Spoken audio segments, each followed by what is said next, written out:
ये कहानी है दो दोस्तों की। और उनकी दोस्ती की शुरुआत हुई थी अभी कुछ दिन पहले हॉस्पिटल के कमरे से, जहां पर वो दोनों एडमिट थे।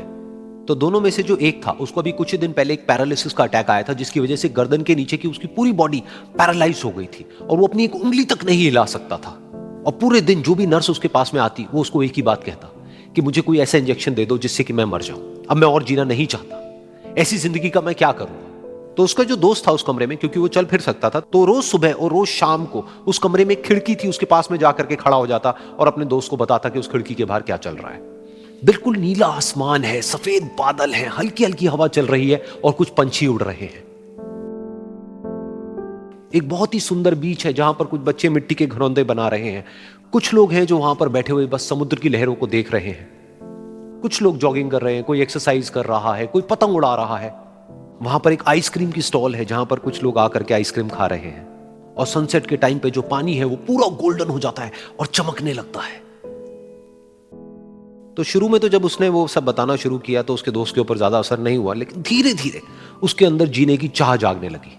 अब वो सुबह का इंतजार करने लगा कि जल्दी से सुबह हो और मेरा दोस्त मुझे बताए कि आज यहां पर क्या हो रहा है। कुछ दिन तक ऐसे ही चलता रहा। फिर एक दिन जब वो सुबह उठा तो उसने देखा कि सामने वाला बेड खाली है। फिर उसने नर्स को बुलाया और उससे पूछा कि क्या वो डिस्चार्ज हो गया है। तो नर्स ने कहा कि आपको तो उन्होंने बताया होगा, उनके पास कुछ ही दिन बाकी थे और कल रात को ही उनकी डेथ हो गई है।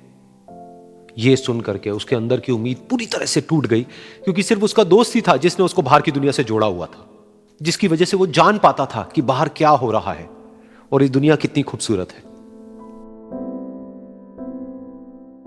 तो कुछ दिन तक तो वो रोता रहा और उसने जीने की चाह छोड़ दी।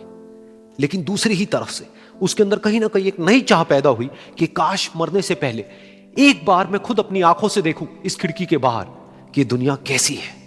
जैसे जैसे उसकी ये चाह बढ़ने लगी, उसको अपने अंदर एक अजीब सी एनर्जी महसूस होने लगी। और फिर एक दिन उसने अपनी पूरी ताकत लगा दी और किसी तरीके से वो बेड से नीचे गिरा और पकड़ पकड़ करके किसी तरह से उस खिड़की तक पहुंचा। फिर उस खिड़की को पकड़ करके वो खड़ा हुआ और खिड़की के बाहर देख लिया। लेकिन खिड़की के बाहर देखते ही वो गुस्से से भर गया। उसने जोर से नर्स को आवाज लगाई और जैसे ही नर्स आई उसने नर्स से पूछा, ये तुमने क्या किया, ये खिड़की के बाहर काली दीवार क्यों खड़ी कर दी। तो नर्स को समझ नहीं आया वो क्या बोल रहा है और वो बोली कि मुझे 5 साल हो गए हैं यहां पर, जब से मैं आई हूं तब से तो ये काली दीवार यहां पर है। तब जाकर के उसको समझ आया कि उसका वो दोस्त उससे झूठ बोल रहा था।